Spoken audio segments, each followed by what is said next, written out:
Okay, we're live. Hello, hello. Give everybody a second to join All before we right. get started. We're like 2 minutes early. Quicker to close. We did it. We finally got here. Yeehaw. What a journey.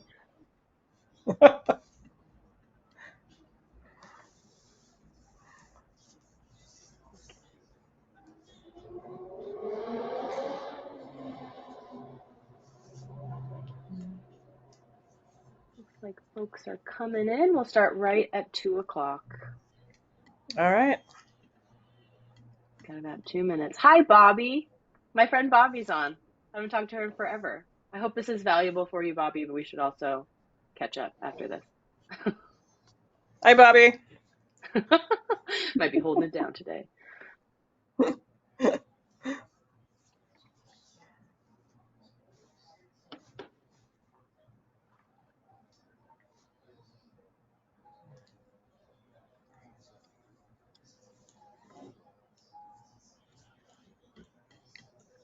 One more minute. I have to figure out if I can respond to you. Figure it out.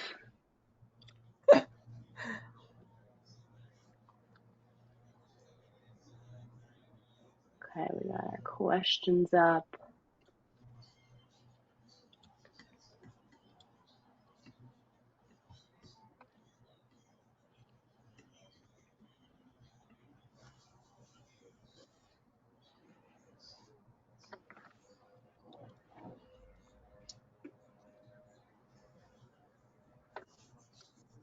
And I'm gonna share my screen.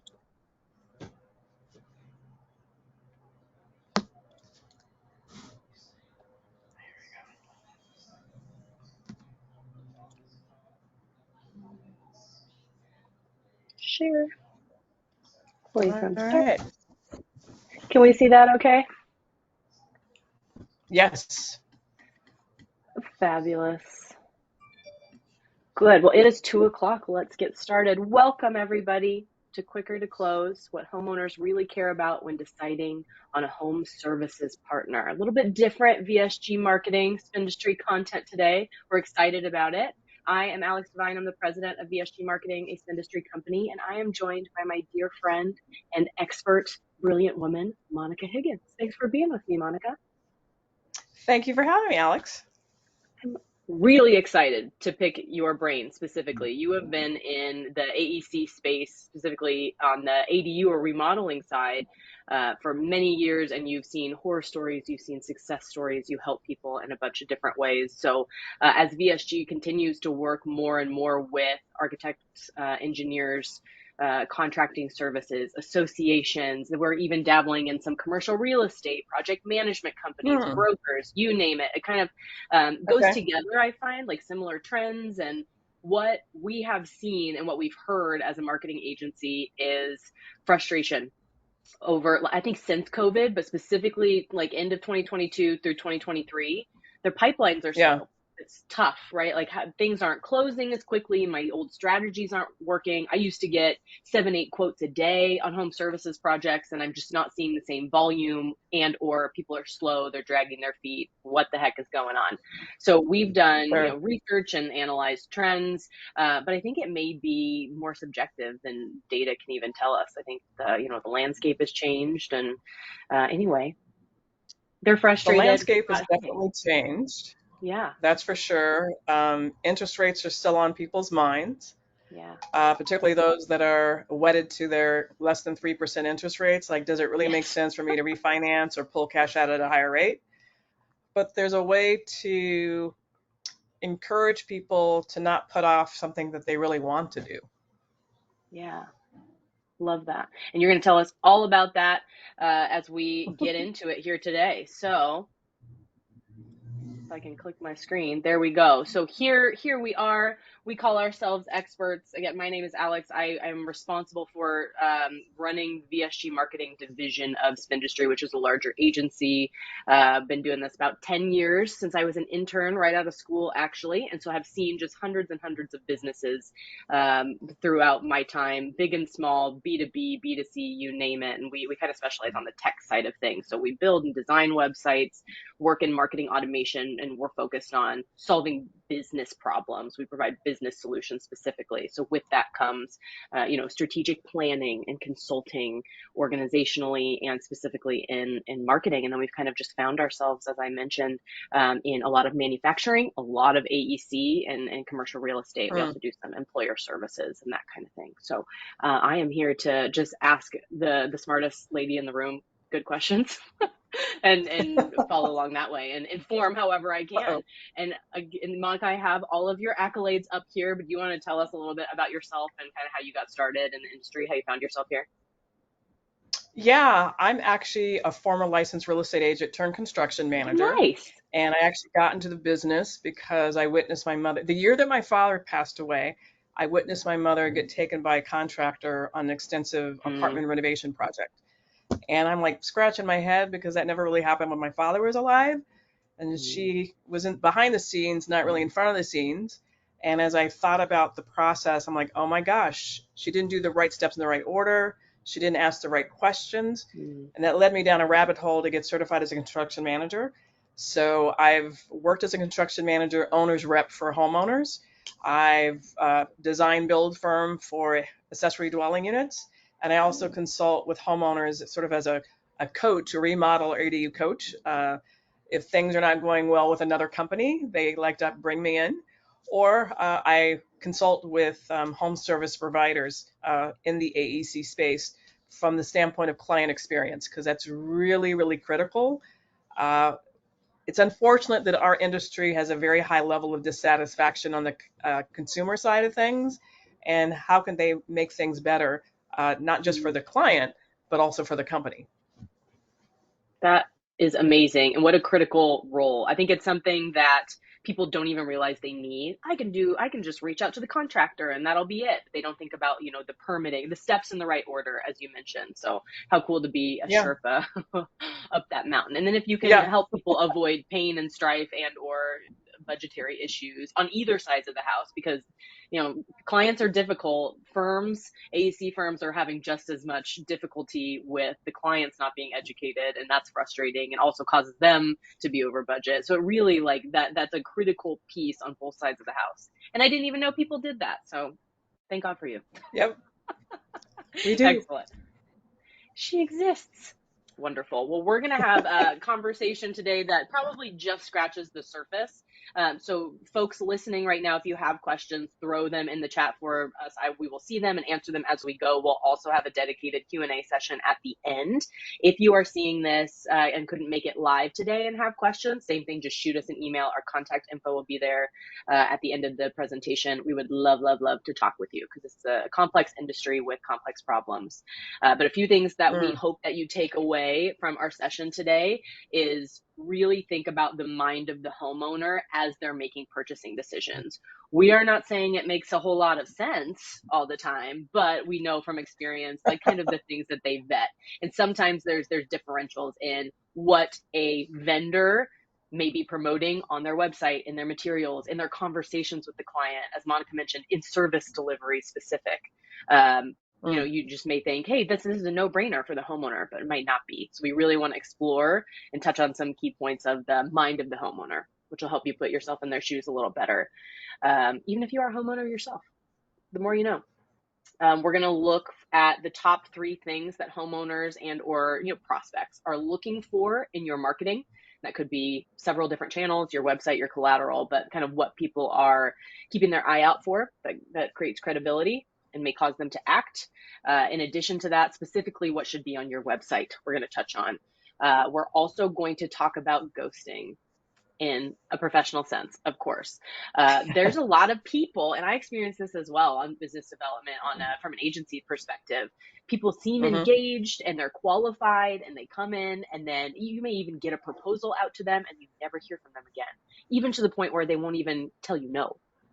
I have sent Mm, emails like, just let me know where you're at so I can quit harassing you. I don't want to be an issue. Just let me know that it's no. And just people aren't responding the way that they used to. So we want to talk about some reasons for that. And really closely related to that, breakdowns in the sales process, which could be a reason why people have ghosted you, in addition to mm. environmental factors. But breakdowns in the sales process, how to avoid them, and ultimately get you to close faster. That is what we hope you take from this session. And then we'll have time for Q&A. Does that look about right? That looks So about right. excellent. We'll get into it. Okay. Well, Monica, tell us about the homeowner's mindset as they start a project. So first of all, you have to think about, I just mentioned that they're not doing the right steps in the right order, so you need to be cognizant of that. I'll use an example. So if you're doing a remodel as an example, they typically call the contractor first, but they're not ready to have that conversation. And unless it's a design build firm, the contractor gets frustrated because they're asking questions about pricing, but they haven't even figured out what they want. So be cognizant of where people are at in terms of the process. At the end of the day, though, it really boils down to that they want to be work with a company that's going to do the job and do it right, on time and on budget. So keep that in mind. But before they even get to you, they want to see social proof, visual proof of your company. So before they even call you for the first time, they're going to Google you. So you want to figure out, what is your reputation? What is your presence online? And if you don't have one, that's okay. That doesn't mean that they're not going to contact you, but it is going to create some doubt in the back of their mind. So just keep that in mind.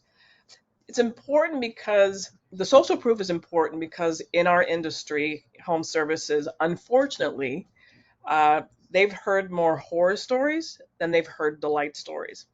And when it comes to people that are dissatisfied, they will tell more people when they're unhappy than they will when they're happy. So that's a point of reference to think about as well. So how do you get the social proof? With your happy clients, ask for testimonials, ask for the reviews. So figure out the platform where you really want them to post reviews, whether it's Google, Yelp, um, Nextdoor if you advertise there, wherever you are, have people, have your clients provide reviews. Then also conduct client experience surveys. And what I have found, actually having somebody independent, not you or anybody else they've been in contact with at your company, call them and have a conversation with them about their experience. Yes, you're going to get some sound bites that you'll be able to quantify because you'll ask questions on a scale of 1 to 5 or 1 to 10, so you can quantify that. But having open-ended conversations, people want to share their experience and they're more apt to share. They're going to be more frank or more candid if they're not talking to someone that they've already spoken with at your company. So from there, you can get sound bots, but more importantly, you can learn from that and make improvements on that. Mm, So that's another well thing. said. Yeah. And if you are going to do the surveys, which I highly recommend, and let's just say you had 9 out of 10 people actually, maybe the question is, uh, how likely are you going to recommend this company? And out of 10 people surveyed, 9 out of 10 said that they would. Use those statistics. 90% of clients surveyed said that they would recommend us, or on a 4.5 out of 5 scale. But those are things that people are it's easy for them to digest of whether or not they want to work with you. The Yeah. other thing in terms of visual proof, have photos of like actual photos of projects of what you're doing, not stock photography. Huge. Yeah. People, you can't pull the wool over their eyes anymore. They're more sophisticated, and particularly with, AI now. So have actual photos and post photos of your projects that are in progress so people can see how things are progressing. And of course, everybody loves before and after, so show those as well.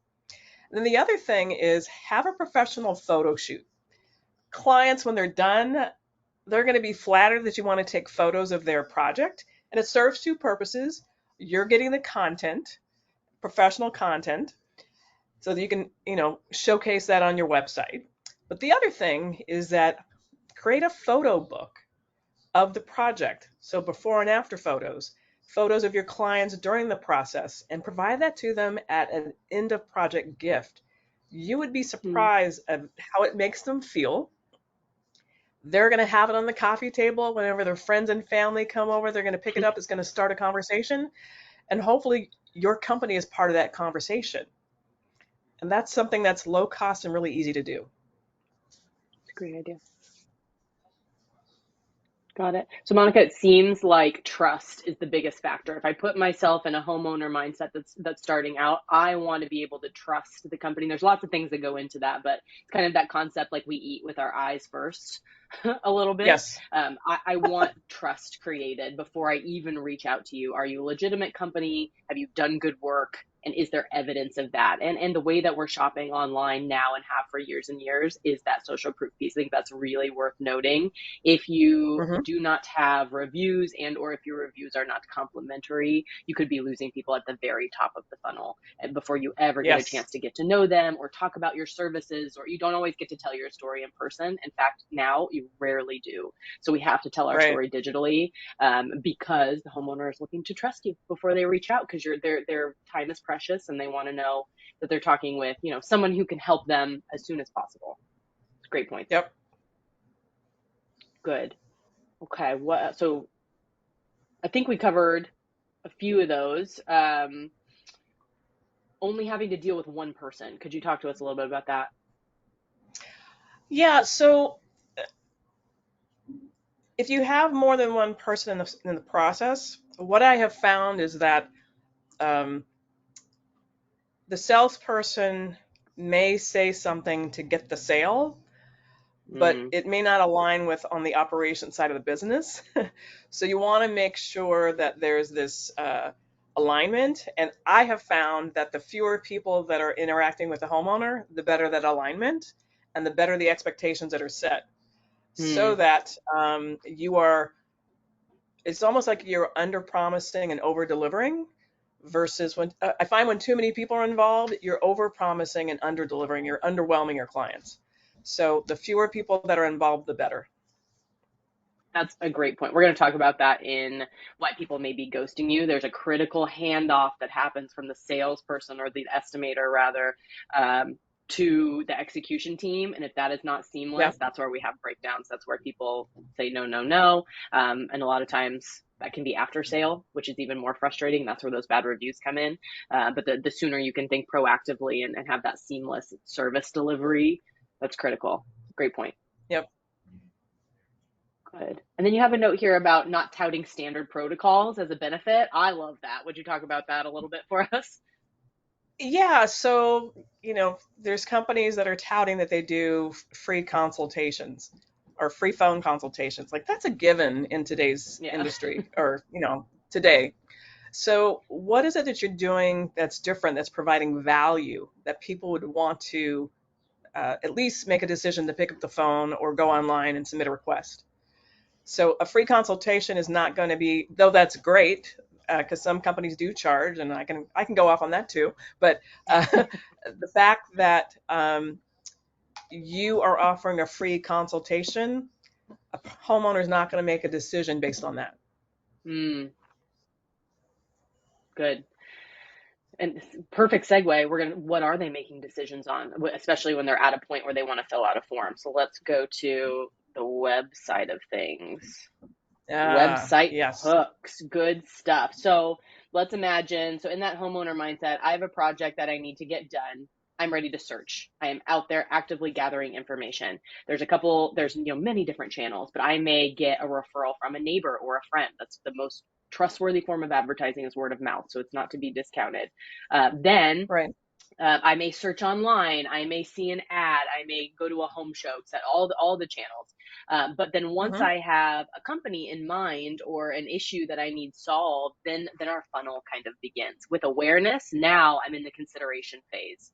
So if a prospect goes through all of that, finds you, and you are worth looking into, they find themselves on your digital presence. Let's talk through a couple things that we should definitely have there that aids in a quicker to close decision, starting at the top. Well, keep in mind that when people go to your website, they want to learn about the products and services you have, but they also are looking at it from the lens of how do you compare to your competitors. Mm-hmm. So you need to be able to show how you're different, but not just to be different. It needs to be different in terms of what they value. So Mm-hmm. that's important.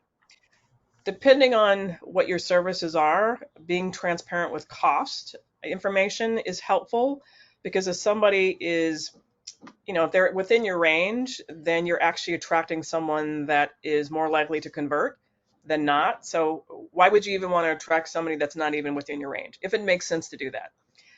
The other thing is in terms of financing. So depending on the scale of the project, the financing is really critical. So if you can offer them discovering how they can finance it, that's also helpful as well. So whether you have a strategic partnership with a lender, um, or maybe you have a lender as in a bank, if they're going to do like a larger project, or maybe you offer financing yourself by strategic partnerships with companies that offer um, credit, non-secured credit for Yeah. smaller projects. And they also want to know that you are going to, if you get the project, that you're going to finish it in a timely manner. And I think this Mm. goes back to the reviews and or the testimonials, because that's something that people really care about. Like if their home is upended and the schedule is for 3 months and it took 6 months, they're not going to be happy, Mm-hmm. particularly if they can't use their bathroom for that period of time. They also Details. want to see that you're qualified to do the job. So yes, in states where you require to be licensed, have the necessary insurance and all that. Not that they check it at the beginning, but if they're savvy, that they are going to ask those questions because it gives them peace of mind. Only then will they be ready to sort of take the next step. As far as the pricing goes back to being transparent. Mm-hmm. So maybe you have a range or starting at. So again, if people are not at that level, then they're not going to get in your funnel because that's just going to waste your time. The um,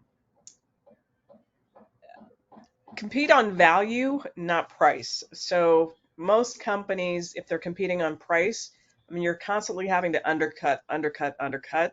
And you don't want to undercut to yourself so you're out of business, because then what's the point? Mm-hmm. So figure out what's a value to the clients.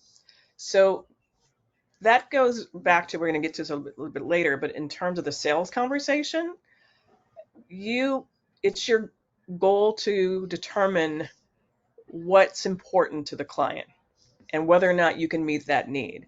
And that's again in terms of the sales conversation. And then in regards to multiple means of contact, so some people prefer phone, some people prefer email, text, whatever it is, combination of them, try to meet people where they're at, because it helps show that you're actually listening to them. And that goes a really long way, because that's one of the biggest pet peeves I hear of homeowners, is that they don't feel like the company is listening to them. They're trying to sell them something, like they hear them, but they're only trying to selling what they have, which may not necessarily meet their needs. So if you're listening and if you can align what your products or services are to align with their needs, that trust factor, because you've listened to them, will go way up, and it'll open the door to closing more quickly. Absolutely. I'm really glad that you have price on here. That has been a hot button. Certainly, when we work with anyone in AEC or commercial real estate, it's a sticking point for us that we have to kind of talk through and, of course, do what you're comfortable with. However, in a conversation about being like truly getting to close quicker, a lot of times people are looking at, the top three folks that they find, and there's immediate trust somehow visually Hmm. or educationally, then they're looking at a cost as a comparison almost immediately after. If not, it's critically important to the customer to get to quote as soon as possible. However, you want to show your value because maybe you're not the cheapest on the block and that's not what you're competing on. It's your Right. tenure and your expertise or specialization that you have. So we want you to get to a point where you have that conversation and we don't want you to waste your time. So I'm a big advocate of listing price ranges. I won't say prices because we have to think about competitors and protecting ourselves and Hmm. just the flexibility of the sales staff to close a deal. So let's have a conversation about that internally is what I normally tell people. I think you should starting at most projects fall within. I think you can put ranges and protect yourself and give yourself flexibility while still getting to close quicker. So pricing, I understand in the industry is a hot button to put that on websites or on marketing materials, and you don't want to come out like fire sale, discount. There's a way to Yeah. do it that is tasteful, that qualifies leads, that saves everybody time and gets you to close faster. So I think that's very well said, and we may potentially get some questions later or some arguments. We welcome all arguments also. If you disagree, let us know. Hot button issue. Multiple means of Well, we contact have to also. acknowledge that it's easier for a product than it is for a service, perhaps. Absolutely. So, Absolutely. And yeah. yeah, pricing, I hear that as well. Like, okay, if we're going to put pricing on the site, well, what's the job and what year is how much wood do we need? And there's many factors. You're absolutely right. But I do think that if you know the projects that you do well, or are touting a specific service or product, there's just keep in mind that people are shopping, and if you give them the information they need, they're going to reach out to you faster, potentially than your competitor. So that's kind of the point that we keep in mind. But you can approach that many different ways. Yep. Love that. Multiple means of contact, huge for marketing. We'll talk about the sales process as well, but there's a need for technology here. I'm going to tease this. If you are getting intake forms and you are qualifying Yeah. people, if they're calling you, if you have a chat bot, if you have even like a lead generation or an automatic quoting tool on your website. I know a lot of roofing companies specifically in this area have like hey, put in your specs, upload a picture, I'll get you a quote instantaneously. Hmm.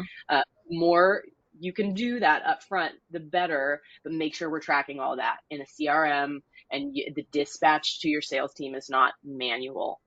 That's part of service delivery. We're gonna talk about that next. So website hooks in general, make sure you're credible. I would also say, like, if your logo hasn't been updated and your brand hasn't been touched since 1992, I get it's a legacy. Maybe think about updating it. We have, I'm 31 and have owned a home for 7 years. So that young people are absolutely in your target audience, and branding and perception and lifestyle imagery and reviews and a kind of a sexier looking site that works on your mobile phone. These are things that are no longer negotiable. And truly are impacting you daily if you have not figured that out. So really, I encourage you to look at your digital presence and brand holistically, and serve younger markets, because they are more powerful than you think, or than most people think when I talk with them. So that's huge. Make sure your website looks good and And has the even website should apps. connect with them emotionally. Yes, absolutely. What are they going to get? How are they going to feel through this process? And Yep. that's a great point too. We have the emotional appeal, and then we have transactional. I think in this industry specifically, it's a really great mix of both.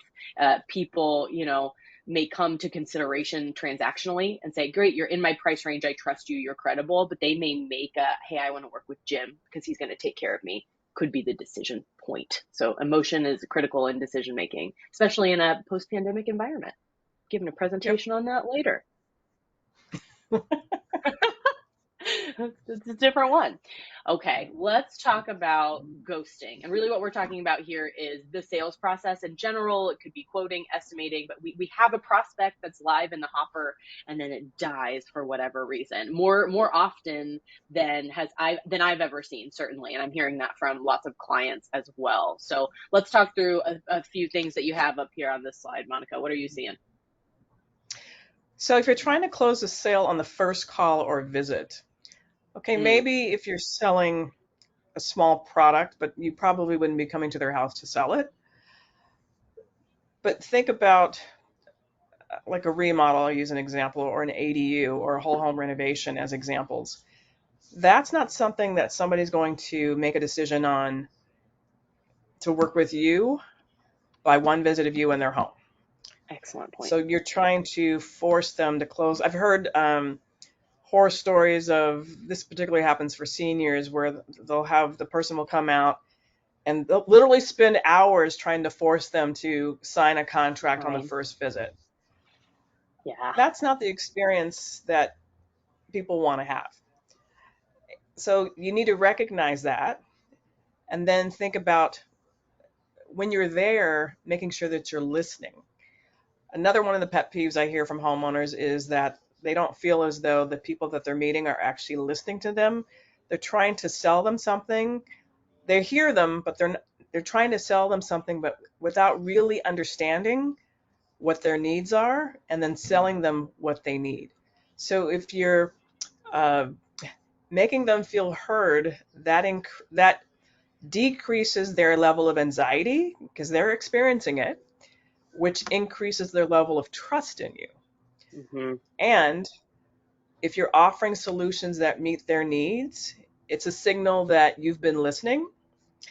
I'll give you an example. I was referred to a client a couple of weeks ago.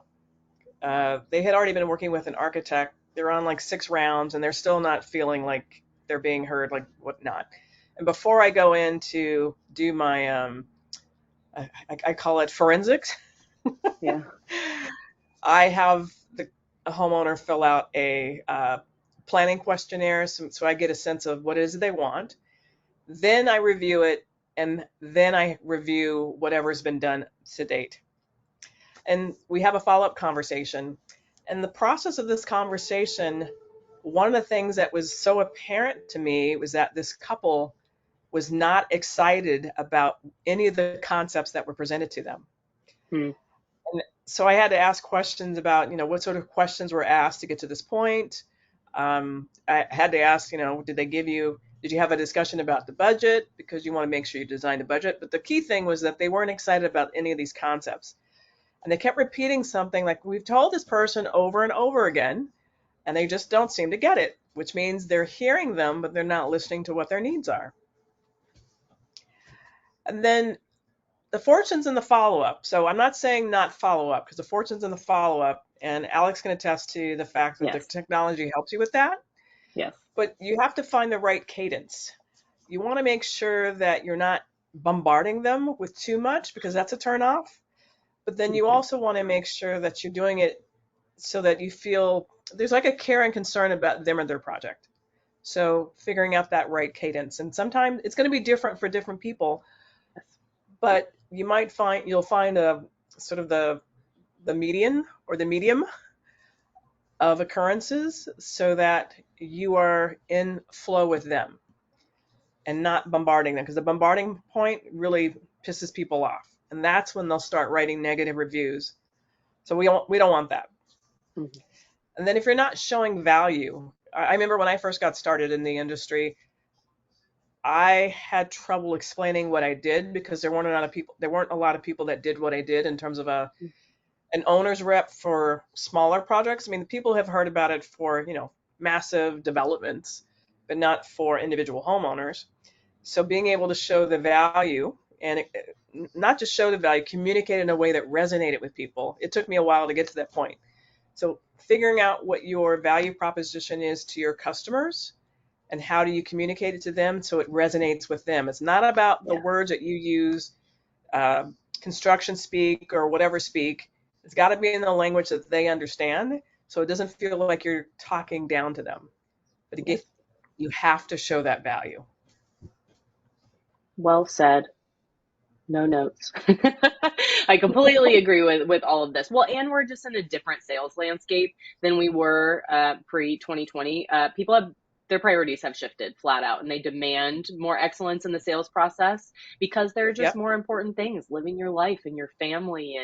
And so, if they're not fully engaged and don't see your value, I think where people would have been polite before and entertained you for longer or have said, I'm so Mm, sorry, I'm thinking about it. Now you're just flat out not getting a response. And that's very frustrating to sales teams, which I completely get. But it's yeah. even if that's the landscape we're dealing with, then we have to make sure that we're communicating our value in such a way that it's a no brainer. It's a, they would be crazy not to take it. And so that may mean our approach changes, our language changes. I love that you put consultative sales approach on here for anyone listening Yeah. who's not quite certain of that term, or like look up the consultative sales approach. There's lots of folks that teach it. I know Wilson Learning is an organization that has curriculum on Mm, consultative sales approach. Shout out to my friends at WinSource Solutions. They'll be seeing this. They teach how to consultatively sell. And a critical point of that is just wanting the best solution for the client. You may have pricing in your head, or you know you need to push, siding this month, or as a salesperson, you have goals. We totally get it, and you're held to the fire for that. But a consultative salesperson shows up to each interaction anew and asks good questions. What do you need? What do you want? What would be an ideal outcome? Great, taking that information because it is unique. Here are some solutions I can provide to you. Let's massage it. Let's work together towards like a common outcome. And just asking questions and caring and listening is a great way to get quicker to close, because that's what people are seeking. That's the experience that they want. So I think as long as you genuinely want to solve someone's issue, even if the issue is, Hmm. I need a new roof and you've got a new roof, great. You've solved their problem, but we should kind of operate in that spirit.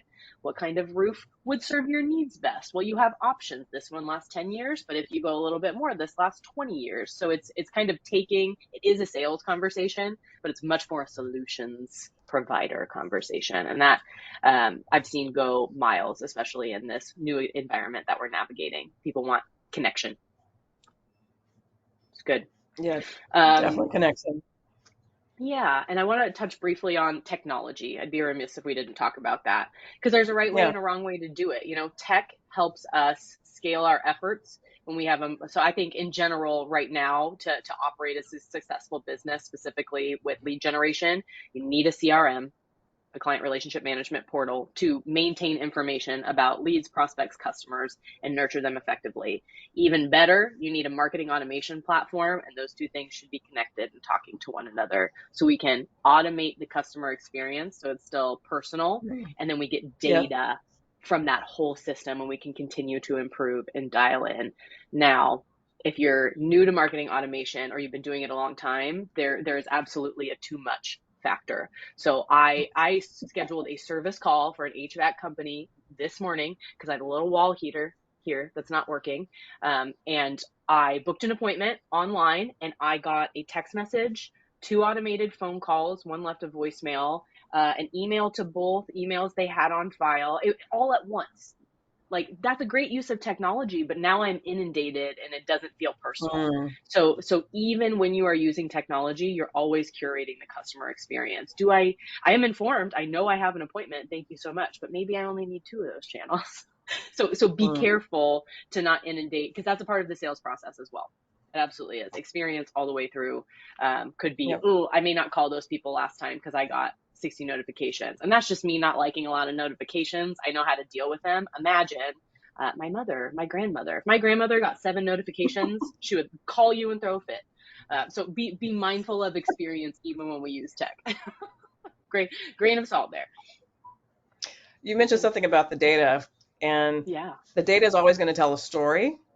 So, in Yes. terms of being quicker to close, so the data, depending on how you set up, will allow you to see sort of the profile of clients that are closing more quickly or more successful with Yeah. you, so that as you think about your marketing, you can think about how can you set up your marketing to attract those kinds of clients, uh, which will uh, definitely increase your close rate because you already have the data that says this segment of clients is our best performing.